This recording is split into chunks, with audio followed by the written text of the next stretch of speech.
palavra de Deus, a Bíblia, no Evangelho de Marcos, no capítulo 8. Marcos, capítulo 8, nós vamos ler do verso 14 ao verso 26. Marcos 8, do verso 14 ao verso 26.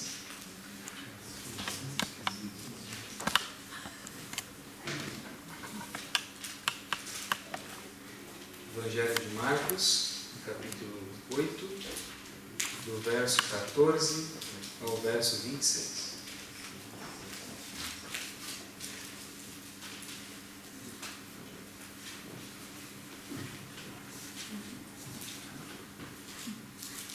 Marcos, capítulo 8, do verso 14 ao verso 26.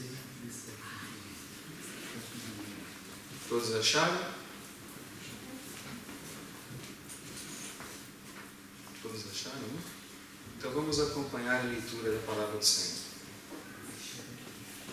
Ora, aconteceu que eles se esqueceram de levar pães, e no barco não tinham consigo senão um só. Preveniu-os Jesus, dizendo: Vede, guardai-vos do fermento dos fariseus e do fermento de Herodes. E eles discorriam entre si: é que não temos pão. Jesus, percebendo, lhes perguntou: por que discorreis sobre o não terdes pão? Ainda não considerastes nem compreendestes? Tendes o coração endurecido? Tendo olhos não vedes? E tendo ouvidos não ouvis? Não vos lembrais de quando partiu 5 pães para os 5.000? Quantos cestos cheios de pedaços recolhestes? Responderam eles: 12. E de quando partiu 7 pães para os 4.000? Quantos cestos cheios de pedaços recolhestes? Responderam: 7. Ao que lhes disse Jesus: não compreendeis ainda?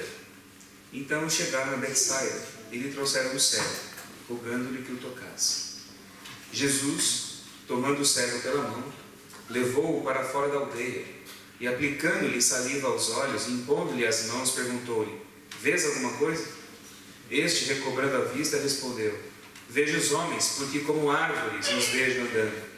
Então novamente lhe pôs as mãos nos olhos, e ele, passando a ver claramente, ficou restabelecido, e tudo distinguia de modo perfeito. E mandou Jesus embora para casa, recomendando-lhe: não entres na aldeia. Feche seus olhos, mais uma vez, vamos orar. Nosso Deus bondoso, nós estamos felizes porque hoje, no fim desse dia, nós temos a oportunidade de estarmos aqui reunidos como teus filhos, diante da tua presença, com a tua palavra aberta diante de nós, com o nosso coração pronto para ouvir a sua voz, a sua mensagem. Eu peço que o Senhor se derrame sobre o coração de cada um dos meus irmãos aqui. Que o Senhor nos fale com o poder e com a propriedade que a sua palavra tem. E que o seu Espírito Santo sensibilize o nosso coração para nos apropriarmos de maneira adequada dessa palavra para a nossa vida. Cada um aqui veio buscando algo específico. Cada um está passando por uma realidade diferente da vida um do outro. Somente o Senhor sabe aquilo que é bom para cada um de nós. Eu peço que teu Espírito Santo torne essa mensagem particularizada para cada um dos meus amigos e irmãos que estão aqui hoje nessa noite. Nos abençoe com sabedoria do céu. É o que te pedimos em nome de Jesus. Amém. Esse milagre que eu li para vocês aqui, no texto do Evangelho, é um dos milagres mais estranhos de Jesus. Estranho pela maneira como ele realiza, e estranho porque aparentemente é um milagre que a princípio não dá muito certo. O homem aqui é curado de uma maneira meio esquisita. Parece que no início o poder de Jesus não foi suficiente para curar esse homem. Ele precisou de tentar algo, um plano B, algo depois. O fato que eu li para vocês aqui, não apenas a narrativa do milagre, mas um contexto anterior, de um diálogo que Jesus tem com seus discípulos no barco, no mar da Galileia, indo para a região de Betsaida. E como eu tenho falado para vocês aqui durante as noites em que temos aqui nos reunidos, melhor dizendo, a nossa leitura da Bíblia, ela é muito fragmentada, muito cortada, muito picada.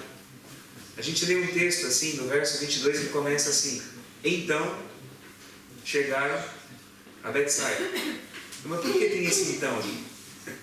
Esse então, de uma forma ou de outra, está ligando o que acontece aqui com o que vem antes. Alguma coisa acontece antes, e no meio daquele acontecimento, eles chegam a Betsaida e se desenrola outro fato. O que é importante nós entendermos quando lemos os milagres de Jesus, que os milagres de Jesus não são apenas milagres. O Evangelho de João usa uma nomenclatura diferente para designar os poderes, os atos poderosos, melhor dizendo, que Jesus realizava. Ele usa um termo sinal.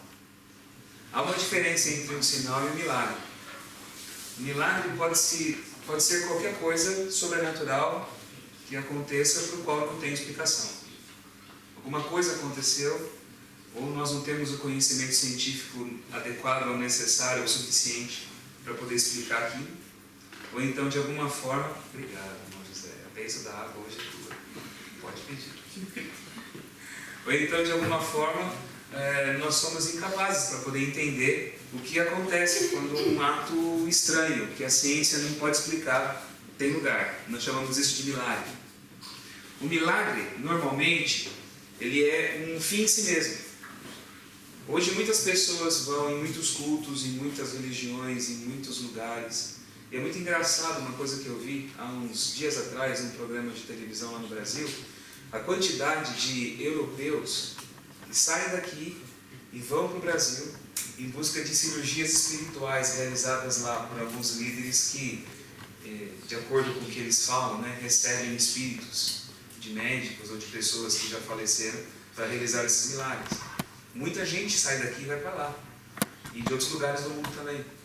Os doutores Fritz da vida, como diz lá, e vários outros assim, que são médiuns conhecidos.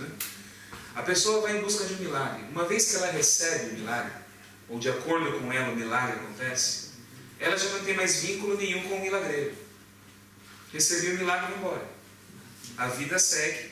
Eu posso ter muita gratidão por ele, pelo que ele fez para mim, mas o milagre é um fim em si mesmo. Aconteceu o milagre, recebi o milagre e acabou. É assim que o milagre é. Muitas pessoas vão procurar milagres em muitas igrejas. Lá mesmo no Brasil tem igrejas lotadas, multidões que vão em busca de uma cura especial. Vocês sabem disso. Há muitas igrejas que exploram essa fama de milagreiras que elas têm, e eles fazem cultos de libertação, cerimônias de milagres coletivos, e as pessoas vão lá em busca de algo especial. Uma vez que elas creem que elas receberam aquele milagre, elas permanecem naquela igreja ou não, de acordo com o gosto delas. Mas muitas vezes, uma vez que a pessoa recebeu a cura que ela buscava, a vida continua. O milagre é o fim em si mesmo. Ele não gera vínculos nenhum entre o que recebeu o milagre e o suposto curandeiro. E assim funciona. A Bíblia fala que Jesus realizava sinais. O que é um sinal? Um sinal é bem diferente de um milagre. Embora do ponto de vista exterior, o ato em si seja sobrenatural e inexplicável, mas o significado dele é diferente. Por isso que a Bíblia diz que ele realizava sinais. O sinal não é o fim em si mesmo. O sinal, ele aponta para uma outra realidade. Ele é uma ilustração de uma verdade. Ele é uma janela de compreensão a respeito de outras verdades espirituais sobre as circunstâncias ou até mesmo sobre Jesus, que aquele milagre, aquele sinal deseja ensinar, deseja demonstrar. Por isso a Bíblia fala que Jesus fez muitos sinais. E os sinais que ele fez, de maneira alguma, tiveram a intenção de consertar o mundo da época dele. Ele ressuscitou muitos mortos, mas ele não acabou com a morte. Ele curou muitos cegos, mas ele não extinguiu a cegueira nos dias dele. Ele abriu o ouvido a muitos surdos, mas muita gente continuou sem ouvir. Ele ressuscitou Jairo, mas ele teve que acompanhar a mãe dele enlutada sepultando José. E não fez nada para tirar José da sepultura. Ele não solucionou o problema da morte. ele só mostrou o potencial que existe no reino de Deus. Quando ele curava, quando ele realizava seus milagres, os milagres eram sinais de uma nova realidade que um dia tomaria lugar aqui na terra, na nossa história. E essa nova realidade era o reino de Deus, que já está em nós agora, já está aqui em nosso meio como mensagem, como poder vivificante, como força restauradora, como novidade de vida. Mas ele vai crescendo como a sementinha. Lembra que ele disse que o reino de Deus era como a sementinha da mostarda? Pequenininha. Começa de maneira pequena, vai tendo lugar na minha existência, aqui no meu interior. Vai crescendo aqui dentro, como novidade no meu coração. Torna-se primeiro uma coisa absolutamente existencial. Até crescer, crescer, crescer e tomar conta da história, tomar conta da civilização, tomar conta da humanidade e se impor de maneira absurdamente incontestável como o fato último e único de todas as realidades. E é o que vai ser no futuro. O reino de Deus, tomando conta da história humana. Mas ele já está entre nós.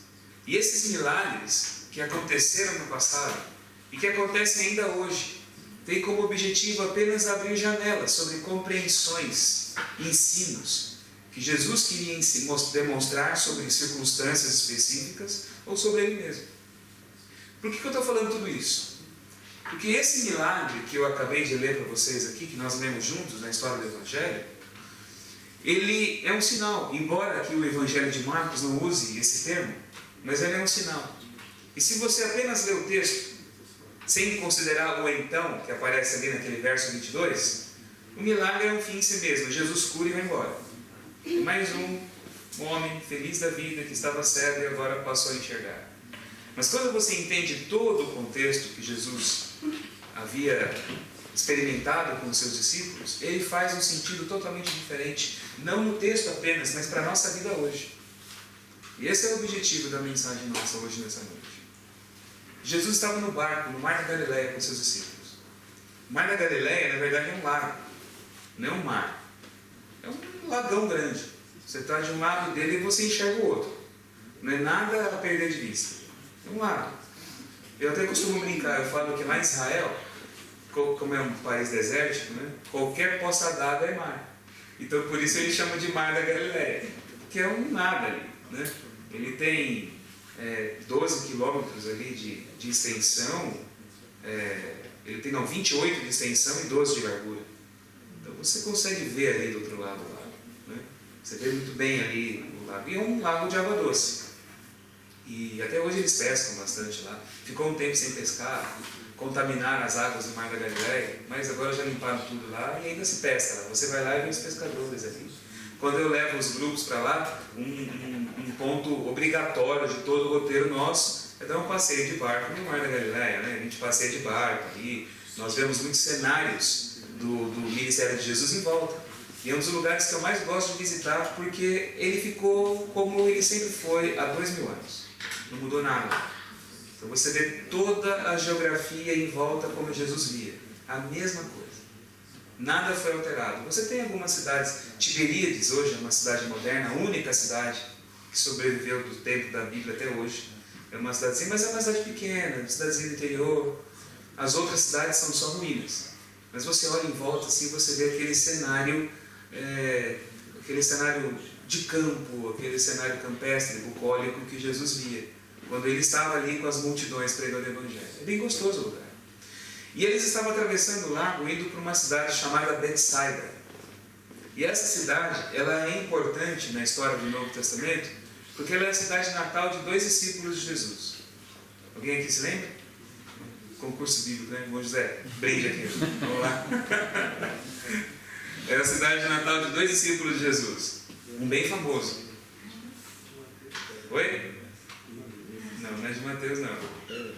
Mateus, ao que tudo indica, era de Cafarnaum. Ele era o publicano, o coletor de impostos. Cafarnaum era uma cidade de alfândega. Quem descia pela rota ali via mares, né, de comércio, era obrigado a passar por Cafarnaum e pagar um imposto, para poder seguir para o país. Então Jesus também era muito inteligente, como sempre, claro, né? Ele fez de Cafarnaum o seu quartel-general. Todo mundo que entrava em Israel tinha que passar lá. E passando em Cafarnaum, via tudo aquilo que ele fazia. E de lá saía contando, olha, eu vi um rapaz lá, na Galileia, você não sabe o que ele faz, o que ele fala. E muitos levavam o evangelho sem Jesus sair do lugar. Isso que é inteligência, né? Isso que é estratégia. Cafarnaum fica do lado de Betsaida. Cafarnaum é a cidade de Pedro morava. A casa de Pedro está lá ainda hoje. Se alguém aqui um dia for comigo lá, eu faço questão de levar vocês para a casa de Pedro. Amigo nosso, conhecido, ele recebe a gente lá sempre. Todos os grupos recebem muito bem. Né? E a sogra dele também costuma receber muito bem também. Mas Betsaida era a cidade natal de Pedro. Pedro havia nascido em Betsaida. Pedro e André, eles eram de lá. Só que Pedro depois se mudou para a cidade do lado, que era Cafarnaum. Era a cidade dos apóstolos, uma cidade ligada aos apóstolos. E Jesus no barco estava indo para Betsaida quando uma discussão surge no meio deles. Qual foi o problema? Alguém se lembra da leitura que a gente fez aqui? Eles discutiam por não ter pão. Eles estavam ali no barco, acho que deu a fome, né? E aí, vamos comer? Vamos. Quantos pães tem? Um só. E aí, numa ordem de importância, aquele pão deveria de pertencer a quem? A Jesus, né? Ele é o mestre, né? Mas como é que a gente vai comer o pão? É o pão do homem agora aqui. E eles estavam com fome, né? Mas você não pegou pão? Mas era para eu pegar? Mas era para você pegar? Não, quem pega pão é o André. Não, eu não sei de nada. Para mim quem ia pegar hoje era o Tiago. Mas só tem um pão agora, como é que a gente faz? E começaram a discutir, se acusarem por causa de um pão só no barco. E Jesus ali olhando aquela cena quieto. E eles discutindo sobre o não terem pão ali. E Jesus ele vai ouvindo aquilo até que ele perde um pouco a paciência dele. E ele interrompe aquela discussão. E ele falou assim, do que vocês estão discutindo aí? Qual que é o assunto? Ele fala. Como um bom judeu, né? O israelense fala que o judeu é sabra. É uma expressão que eles usam. Sabra é uma planta que existe lá em Israel, ela é como um cacto. Ela é espinhosa, muito espinhosa por fora, mas ela é doce por dentro. Então eles falam que o judeu, o israelense, é sabra. Ele é difícil de lidar, ele é grosso, ele é duro, ele é espinhoso, mas ele é doce por dentro. Quando você consegue chegar no coraçãozinho dele, é uma doçura, né? E eu conheço muitos assim. São amigos meus hoje, mas foi difícil chegar até o coraçãozinho doce dos sabras, né? Às vezes Jesus é meio sabra na leitura que a gente faz ali. E ele fala ríspido com eles. O que vocês estão discutindo aí? O que está acontecendo? Não tem pão. Fica todo mundo lá, né? Só tem um só. Aquela carne. Só um. E Jesus fala, quando eu multipliquei pães para os 5.000, quantos cestos de pedaços vocês recolheram? Eles, 12. Quando eu multipliquei pão para os 7.000, quantos cestos vocês recolheram? 7. Vocês têm olhos e não veem? Olha a frase de Jesus. Vocês têm olhos e não veem? Vocês têm ouvidos e não escutam? E Jesus está repreendendo eles pela dureza do coração deles quando eles chegam em Betsaida. E coincidentemente eles encontram quem lá? Um cego. É coincidência Jesus ter dito, vocês têm olhos e não veem? E logo um cego é levado até Jesus? E toda essa discussão do pão começou por causa de uma afirmação de Jesus. Jesus disse, tenham cuidado com o fermento dos fariseus, dos saduceus e de Herodes. Quando nós lemos o Evangelho de Mateus e o de Marcos junto, nós entendemos o que está acontecendo. Porque ele fala, juntando todo o texto, né? Ele menciona 3, fariseus, saduceus e Herodes. Tenham cuidado, ele fala. Ele estava saindo ali de uma discussão que ele havia tido com esse povo, indo para Betsaida. E quando ele menciona isso, vem toda essa questão do pão à tona. Não, só tem pão aqui, é por causa disso, e eles com fome, é um pão só para todo mundo. E Jesus repreende aqueles homens pela burrice deles. E cá entre nós, eu vou falar aqui porque eu também sou discípulo de Jesus, todos nós somos. Discípulo é burro, né? O mestre está sempre mais além de nós, né? Nós não conseguimos enxergar muitas coisas. Vocês têm olhos e não veem. Tenham cuidado, vocês que são meus discípulos, com o fermento dos fariseus, dos saduceus e de Herodes. Essa mensagem, ela é muito própria e eu acredito que muito aplicada, muito viva para nós hoje. Porque todos aqui, eu não sei qual é a história de vida de vocês, alguns de vocês eu estou conhecendo agora, mas eu sei que cada um aqui tem a sua experiência com Deus, tem a sua história com a fé, tem as suas dúvidas, tem as suas certezas, tem a sua forma de se relacionar com Jesus. Cada um de vocês aqui tem o seu jeitinho. Todos nós somos discípulos. Todos nós estamos realmente, literalmente, no mesmo barco, seguindo o Mestre. E para os discípulos dele, ele deixa essa frase como um pedido de cautela. Tenham cuidado com o fermento dos escribas, dos fariseus e de Herodes. Ou melhor, os saduceus, fariseus e Herodes. Agora, essa frase para mim não fala nada se eu não entender quem é quem. Quem eram os fariseus? Quem eram os saduceus? E o que tem a ver Herodes? E por que o fermento? Por que Jesus usa essa ideia do fermento? Olha, o que o fermento faz na massa? Eu gosto de fazer pão em casa. Gosto de fazer pão. Pão desestressa a gente, né? Você soca a massa, assim, né? Você joga no álcool, bate e tal. Quando você está ali naquela, né? Só fazer um pãozão, ele sai bonito, fofinho, macio, gostoso, e você está calminho. Depois você vai se estressar para emagrecer o que você ganhou comendo aquele pão, né? É outro estresse, né? Para você perder tudo depois, né? Mas é gostoso fazer pão. E o segredo de um pão bem feito é a fermentação. É trabalhar o fermento. Você tem que sovar a massa, tá? Mas não precisa ficar batendo demais. Se você tiver um bom fermento, se você souber controlar o fermento, cada tipo de pão tem uma fermentação diferenciada. Quando você entende isso, você faz um pão gostoso. Porque o fermento é quem altera a massa. O fermento ele vai transformar a massa natural numa massa realmente modificada. E quando Jesus usa essa expressão, tenham cuidado com o fermento, tenham cuidado com aquilo que pode alterar vocês, modificar vocês, realizar em vocês uma coisa que não é natural, moldar vocês à imagem e semelhança daquilo que não é bom. Tenham cuidado para não serem alterados de acordo com os fariseus, de acordo com os saduceus e com Herodes.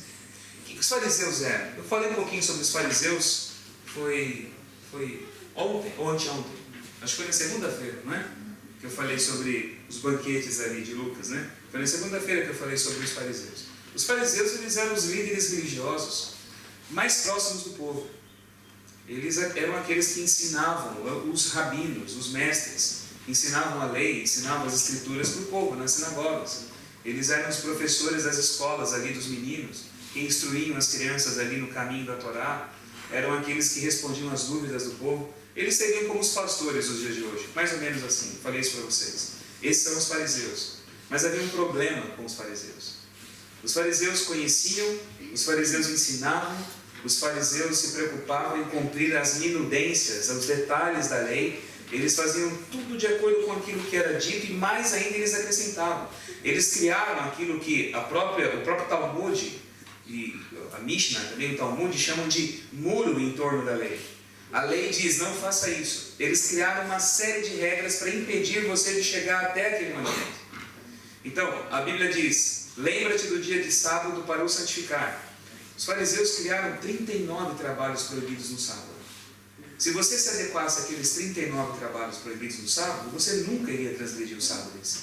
Então você nem precisa se preocupar com o mandamento do sábado. É só fazer aquilo que a tradição estabeleceu, o mandamento a proteger. Entenderam como é que funciona? Então, por exemplo, você não pode cuspir no dia de sábado. Se você está andando feliz na rua e entra uma mosca, engole. Tá assim, cantando lindo, né? Engole o bichinho, engole. Não vai cuspir. Porque cuspir é molhar o chão. Molhar o chão é regar o solo. Regar o solo é trabalho. Não pode fazer isso, né? Se você estiver andando e estiver resfriado, não leve o lenço junto com você. Se você estiver carregando o lenço, está carregando peso. Carregar peso é trabalho. Mas se você costurar ele na roupa, aí pode. Ele faz parte da roupa agora. Então não tem problema. Entenderam como é que são as coisas? Você só pode andar a partir da sua casa uma jornada de Shabat. E a jornada de Shabat é mais ou menos 1 quilômetro. Só isso você pode andar. Mais do que isso não pode, é trabalho. Mas se você, ao final de quase 1 quilômetro de caminhada, puder se assentar e comer, você pode andar mais 1 quilômetro. Porque no local onde você come, ali é sua casa. Entende? Aí você pode andar mais. Então tinha gente que ia na sexta-feira, andava 1 quilômetro e guardava ali a marmitinha no meio do mato escondido, né? Para no dia seguinte passar lá, comer um pouquinho, continuar andando, né? Então são coisas assim absurdas que se tornaram o centro da vida religiosa daquele povo, com medo de transgredir a lei. Mas isso gerou neles um espírito de hipocrisia. Os fariseus eram hipócritas, porque eles ensinavam, mas nada daquilo eles viviam no coração, como resultado na vida. Continuavam sendo cobiçosos, gananciosos, trapaceiros, invejosos, inseguros, mal educados, maledicentes. Tudo isso eles eram. Não adiantava nada o conhecimento completo da Torá, o medo, a neurose de transgredir um mandamento da lei de Deus, se nada daquilo que eles conheciam passava da pele para o coração.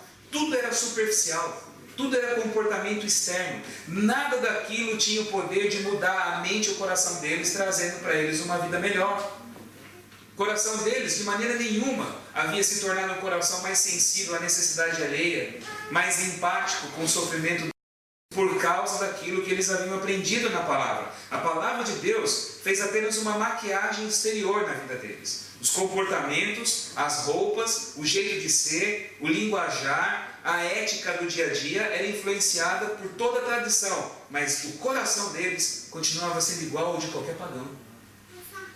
Tenha cuidado com essa religião de fachada, com esse ensino que não transforma a vida, com essa religião que não vai tornar você uma pessoa melhor. E é o que eu vejo na vida de muita gente. Tem gente que era antes de conhecer a palavra do Evangelho. Aí conheceu a doutrina, se batizou, veio para a igreja, está na igreja. A vida mudou em muitos aspectos.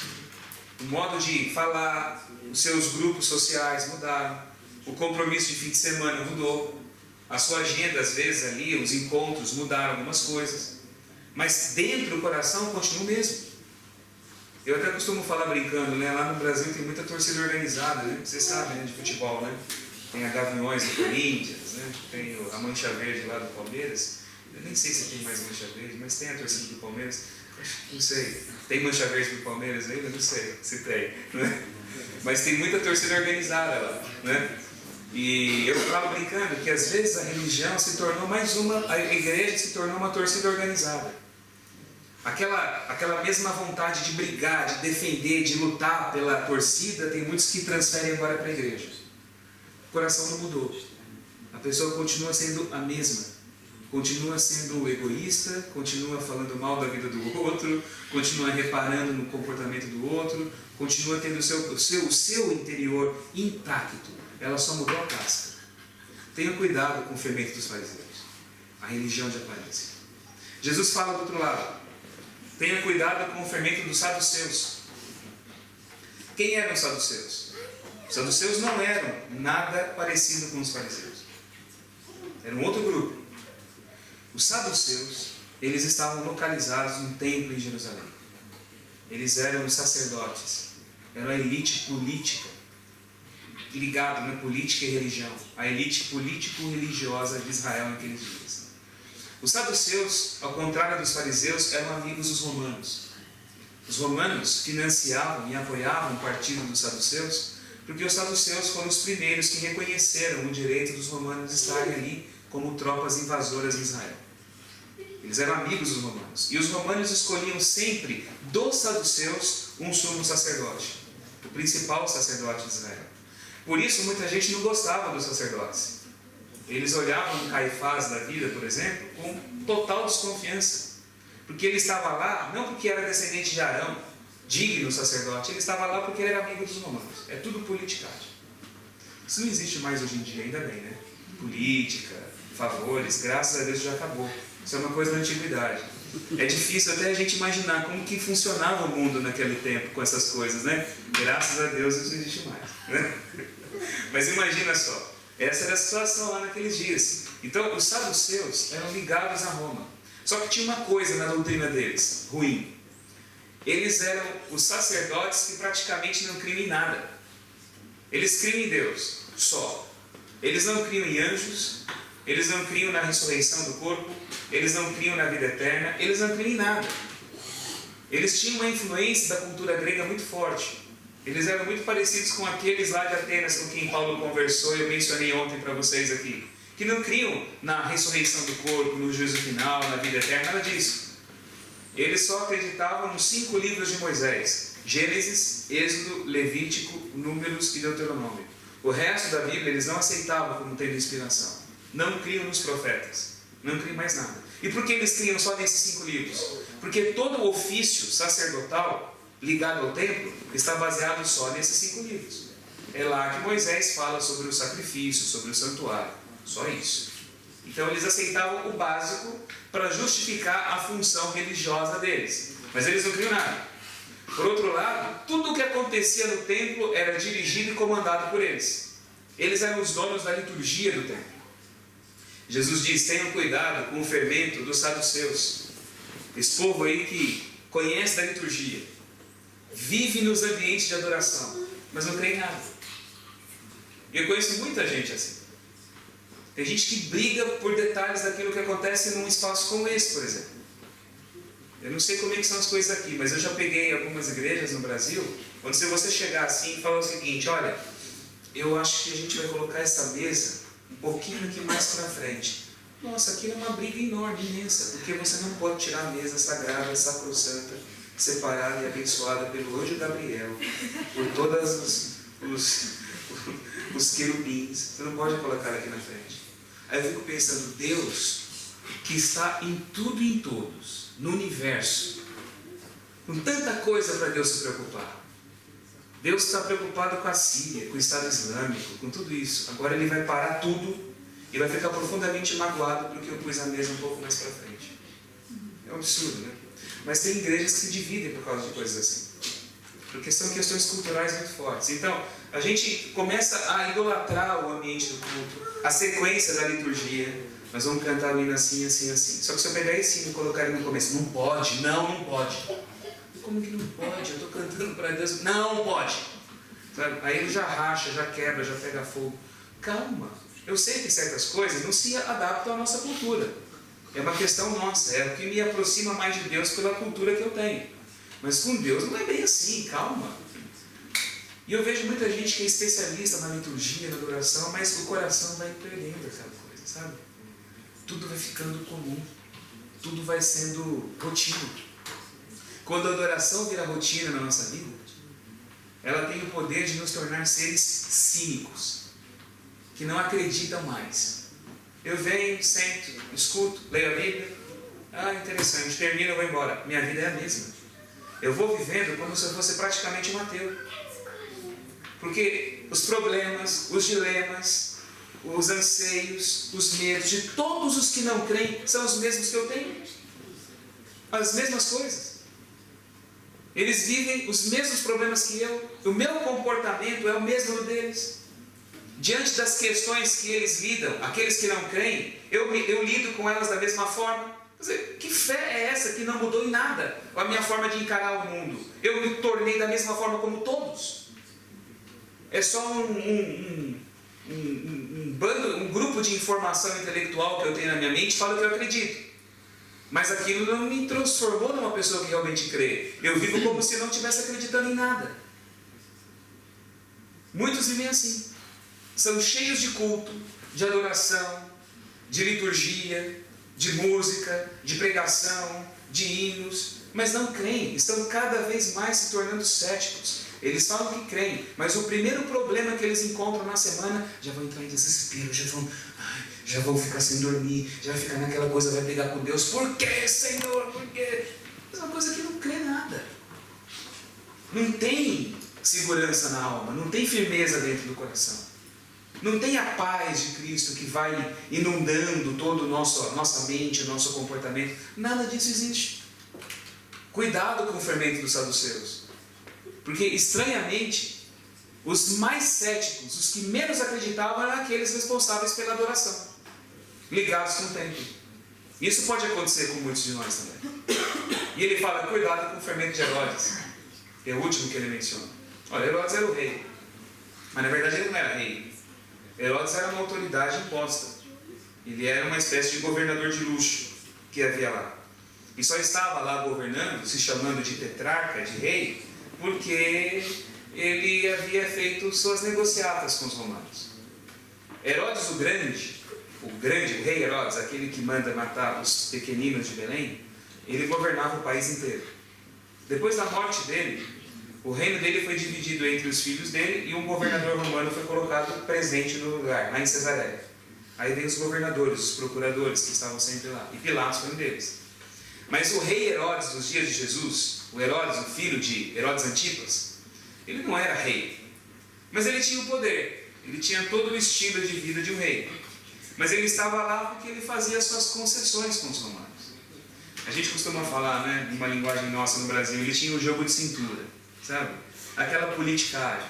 Sabe como é que é? Eu abro mão disso, eu aceito isso, você aceita aquilo, e nós vamos aqui, cada um fazendo o que é bom para todo mundo, a malandragem, o jeitinho. E Jesus diz, tenham cuidado com isso. Esse negócio de malandragem, de jeitinho, você abrir mão dos seus valores, você fechar compromissos, você passar por cima de princípios, só para tudo ficar bem, só para tudo ficar legal, só para tudo ficar bom para você, para ser conveniente para você. Procurar um ambiente onde você é bem recebido, é bem aceito, por intermédio de negociatas que se faz aí na vida. Cuidado com essa malandragem.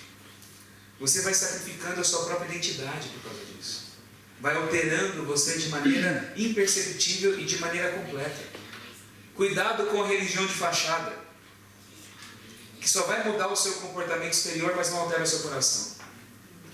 Cuidado com a religião, o culto, com tudo isso que não vai conseguir transformar você numa pessoa de fé, de crença, que pelo contrário te torna mais ateu da fé do que aquele que não crê.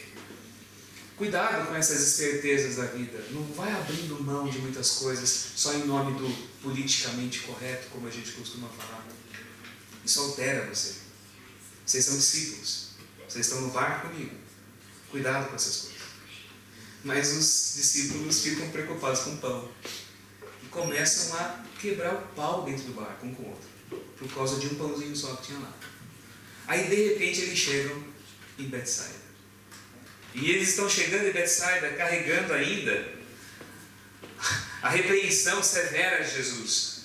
Vocês têm olhos e não veem. Vocês têm ouvidos e não escutam. Vocês não sabem, vocês não enxergam. Vocês estão tão entupidos assim. E ele chega em Betsaida. E quando Jesus chega em Betsaida, a multidão que estava esperando Jesus chegar, leva até Jesus um homem que é cego.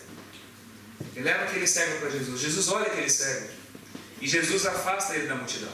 Leva ele para um outro canto, longe dos olhares dos outros. Afasta aquele homem da multidão, mas os discípulos estão presentes. Ele faz um milagre num ambiente só onde os apóstolos sabiam o que estava acontecendo. Leva os apóstolos para perto, o homem afastado de todo mundo. E como eu sei que os apóstolos estavam perto? Porque se eles não estivessem perto, esse relato não estava na Bíblia, né? Ninguém ia saber o que aconteceu. Eles viram, eles ouviram o que aconteceu. Ele leva aquele homem para longe da multidão, e aí ele faz um negócio absurdo. O que Jesus faz aqui é uma coisa assim muito nojenta, para falar a verdade, né? Jesus, ele diz aqui a Bíblia, o texto que eu li para vocês, do Evangelho de Marcos, a tradução que a gente usa aqui, ela é uma tradução muito, muito bonita. Diz que Jesus aplicou saliva aos olhos. É muito bonito isso. Então você imagina assim uma coisa delicada, né? Aquela coisinha assim de... né? Bem assim, conta-gota, né? Aplicou, fez uma oraçãozinha assim bonitinha. Agora, meu filho, você está vendo? Mas não foi nada disso. O texto grego, literalmente, Jesus ele cospe nos olhos do homem. Quando ele cospe, ele não cospe só a saliva, sabe? Não precisa escrever mais aqui, né? Ele tira toda aquela essência do pulmão sagrado dele. Né? Ele puxa e pá, dá aquele tiro nojento na cara daquele homem. Né? E e aquele homem só deixou isso acontecer porque ele era cego, ele não estava vendo. Ele só sentiu aquele emplastro na cara dele, assim, aquela coisa. Hoje pra gente é até bonito, o cuspe do Senhor. Tem uma igreja no Brasil que chama Igreja do Cuspe de Cristo. É real, você conhece ela, né? Não é invenção minha não. A Igreja do Cuspe de Cristo existe. A Igreja do Cuspe de Cristo, lá no Brasil. Não é mentira. Mas aqui o negócio é mais sério, né? Não é só a saliva. Jesus ele tira tudo aqui. E pra gente o cuspe de Cristo é sagrado, mas naquele tempo ninguém via Jesus como nós vemos hoje. Imagina você tomar um cuspe na cara assim, de alguém, né? Ainda mais aquele cuspe, né? Aquela coisa. Aí Jesus cospe, põe a mão no olho do homem e faz aquele, sabe? Parece um velcro saindo assim, né? Do olho dele, né? Tira assim. Você está vendo alguma coisa, meu querido? Aí ele olha, sabe? Até tirar toda aquela meleira, né? Para poder enxergar alguma coisa. Ele tira tudo. Ele olha assim, ó, Senhor, deu muito certo? Não, né? Eu tirei bem, tá limpo, mas não está muito legal não. O que você está vendo? Ah, eu vejo os homens que nem árvores. Só árvore aqui, não está legal. Aí diz a Bíblia que Jesus coloca novamente a mão sobre os olhos dele. E aí diz que tirando as mãos, pergunta, e agora? E diz aqui o texto, e é interessante a palavra que eu tenho aqui em português. Diz o verso 25, então novamente ele pôs as mãos nos olhos, e ele passando a ver claramente ficou restabelecido. E tudo distinguia de modo perfeito. A palavra aqui que a tradução portuguesa usa é distinguir de modo perfeito. O que acontece aqui, gente? Uma pergunta simples, básica. Nós enxergamos com o quê? Com os olhos? Como que se processa a visão? Hein? Nós enxergamos, os nossos olhos são as lentes. Eles captam tudo. A imagem se forma no fundo da retina. E ela é levada para ser compreendida onde? No cérebro. Na verdade, a gente enxerga com o cérebro. É o cérebro que vai mostrar para você o que é o que. Todas as informações são captadas com os instrumentos que nós temos. Nós recebemos a luz entra, nós formamos tudo aquilo de informação que a luz nos traz no fundo da retina e essas informações são organizadas no cérebro. Se qualquer coisa nesse percurso for interrompida, ainda que os seus olhos consigam receber informação, se ela não conseguir ser interpretada no cérebro, você não enxerga. A verdade é essa. E é interessante aqui que o homem estava recebendo a informação. A luz entrava, mas ele não conseguia processar aquilo que ele via. Não é? Ele falou, eu estou enxergando, estou vendo, mas eu não estou entendendo, está tudo como árvore, tudo muito compridão, eu não sei, está esquisito. Não está dando certo. Jesus, pela segunda vez, põe a mão sobre os olhos dele e diz o texto que ele não via, mas diz que ele entendia. Interessante isso. Ele distinguia, ele compreendia, ele entendia tudo perfeitamente. Jesus teve que tocar de novo nos olhos dele. Agora, meus queridos, olha a beleza do ensino que Jesus mostra para nós aqui. Jesus cura esse homem cego na frente dos discípulos. E ele estava perguntando para os discípulos, vocês têm olhos e não veem? Vocês não estão entendendo o que é ser discípulo, o que é seguir? Por que o coração de vocês é tão duro, é tão entupido como é? Por que vocês brigam por causa de pão, sendo que você tem com vocês aquele que multiplica os pães para 5.000, para 7.000 e faz sobrar? Por que vocês são tão pequenininhos assim? Vocês não entenderam ainda? Vocês não discerniram? A mente não compreendeu? Vocês têm olhos, mas a mente não está entendendo o que vocês estão vivendo. Vocês estão sendo levados pelo caminho dos fariseus, dos saduceus, da religião de aparência, da religião de comportamento, da religião do culto vazio, da malandragem, do jeitinho, da vidinha politicamente correta, mas vocês não estão entendendo o que é seguir o caminho do Evangelho. Não mudou nada. Vocês não estão compreendendo. É isso que Jesus fala. E ele cura esse homem. Uma vez não deu certo. Na segunda vez, dá. E olha a lição de Jesus aqui. Ele põe a mão de novo nele. E agora ele passa a entender tudo. Agora ele vê os homens como homens, não como árvores. Agora tudo fica claro para ele. Porque pela segunda vez ele foi tocado por Jesus. Eu estou aqui falando para discípulos de Jesus hoje, nessa noite. Eu também sou um. Todos nós aqui temos os nossos dilemas. Eu já falei aqui. Eu não sei se você está vivendo mais como fariseu, como saduceu, como Herodes, mas nós todos estamos seguindo o mesmo caminho. Nós estamos todos no mesmo barco. E a gente vai vivendo a nossa vida não discernindo as coisas. Você recebeu informação, você recebeu o conteúdo do Evangelho, você aceitou e entendeu Jesus na sua vida, você compreendeu muita coisa. E é por isso que você está aqui hoje, nessa noite. Independente de qual seja a sua história. Você não veio aqui à toa. Você veio para cá porque, de alguma forma, o conteúdo da palavra te atrai. E se isso te atrai, é porque você tem no coração uma ligação com Deus e com Jesus. Mas como você tem vivido a sua vida? A gente fica brigando por causa de pão. Perceberam? Nós não tratamos as pessoas como pessoas. As pessoas para nós são coisas. São árvores. Eu sou discípulo, mas as pessoas são coisas, são árvores. Eu trato as pessoas como coisas sem importância.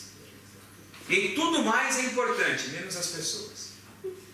Aí eu sou discípulo de Jesus, mas só o seu marido sabe se você é discípulo mesmo. Eu sou discípulo de Jesus, sua mulher sabe se você é. Seus filhos, seus pais, as pessoas que estão perto, quem trabalha com você. É no comportamento, no trato uns com os outros, nós vamos mostrando. Nós vamos brigando por coisas pequenas. Tudo é importante. Tudo tem o seu significado, tudo tem o seu valor. Mas nada nesse planeta vale mais do que alguém. É isso que a gente tem que entender. Mas a gente não pensa nisso. Eu dei o exemplo da mesa assim, né? A gente, às vezes, por causa de uma cultura religiosa, a gente bate, a gente briga, a gente pisa, a gente faz tudo contra os irmãos que se tornam, de repente, os nossos adversários. Por causa de uma coisa. Por causa de uma coisa assim. Tem a sua função, foi separado para o uso. Mas isso aqui em si, para Deus, não significa absolutamente nada perto de nenhum de vocês aqui. Não é nada perto de nós. As coisas todas. Quando a gente começar a tratar a gente como gente, e enxergar pessoas nas pessoas e não coisas nas pessoas, nós vamos estar começando a aprender o caminho do que é ser discípulo de Jesus. Muitos de nós aqui estamos precisando de ser tocados novamente pelo Senhor. Entender certas coisas que nós não entendemos. Enxergar o que nós não estamos enxergando. Nós nos preocupamos em ficar cheios de definições, como eu falei, de comportamentos, de ideias, de doutrinas, de argumentos. Nos preocupamos com aquilo que nós fazemos, mas o nosso coração vai ficando seco. Vai havendo um descolamento da vida interior com a vida exterior. Nós vamos assumindo papéis. Nós vamos vestindo máscaras no dia a dia da nossa vida. E nós vamos sendo pessoas tão diferentes, em ambientes diferentes. É uma vida tão esquizofrênica que a gente vai vivendo, que chega a um ponto que nós não sabemos mais quem nós somos. Na igreja você é um. No trabalho você é outro. No estudo você é de uma forma. Num grupo menor com alguns irmãos da igreja, seu comportamento é de um jeito. Lá no íntimo da sua casa você é uma outra pessoa. Você não sabe quem você é. Eu sei que nós, naturalmente, nos damos mais intimidade ou menos intimidade. Nós temos ambientes que nós temos códigos de comportamento diferentes. Isso é normal. Mas o problema é quando a nossa essência ela é alterada. Eu sou uma pessoa completamente outra e de formas diferentes. Eu não sei quem eu sou. Jesus, ele defende aqui a essência do ser. Seja quem você é. Você é discípulo. Você está seguindo. Não deixe essas coisas do dia a dia alterarem você por dentro. Mudar você. Alterar o projeto de Deus na tua vida. Seguir a Jesus é o projeto que você abraçou na sua existência. E o objetivo é ser cada vez mais semelhante a Ele. O objetivo é ser aqui o homem espiritual, que eu falei ontem.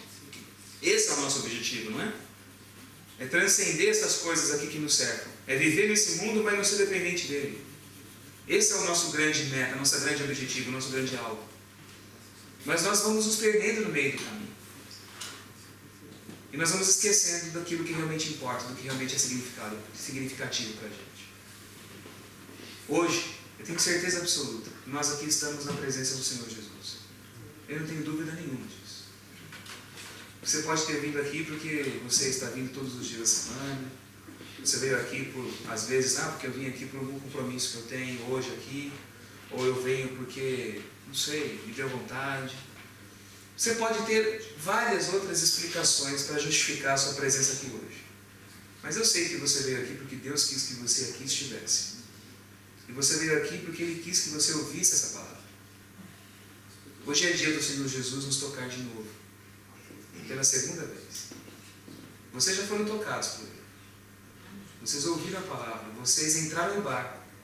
Vocês estão com Ele. Ele é nosso mestre. Ele é nosso Senhor. Nós seguimos a Ele. Mas hoje é o dia de sermos tocados de novo. Porque tem muita coisa que a gente ainda não entende. Nós estamos desperdiçando a nossa vida com muita coisa pequena. Muita coisa boa. Nós estamos deixando de lado muita coisa importante. Não estamos entendendo ainda o que é seguir Jesus. Estamos nos tornando fariseus, saduceus, Herodes, mas não estamos nos tornando como Ele é.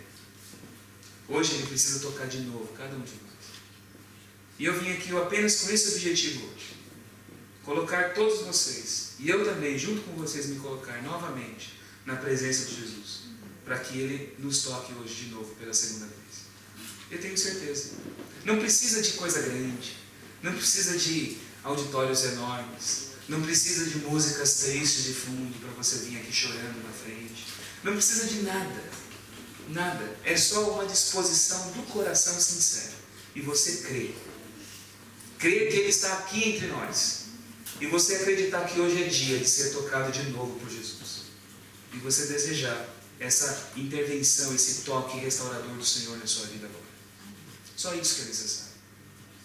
Meramente pela palavra Ele fazia os seus sinais. E hoje a palavra de Deus foi anunciada aqui.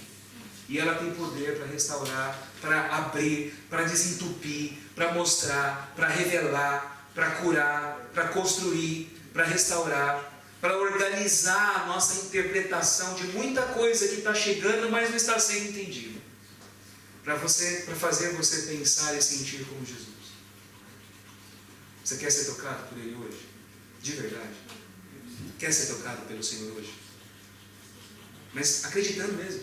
Eu sei que Ele está aqui. Só Ele sabe o que eu tenho vivido aqui dentro da minha vida. Só Ele sabe como tem sido a minha comunhão com Ele. Só Ele sabe como tem sido a minha comunhão com os outros. Só Ele sabe como tem sido a minha comunhão com a vida. Só Ele sabe que eu tenho idolatrado as coisas e pisado nas pessoas. Só Ele sabe quais são as minhas prioridades. Você quer hoje pedir para que Ele toque você e te restaure de verdade?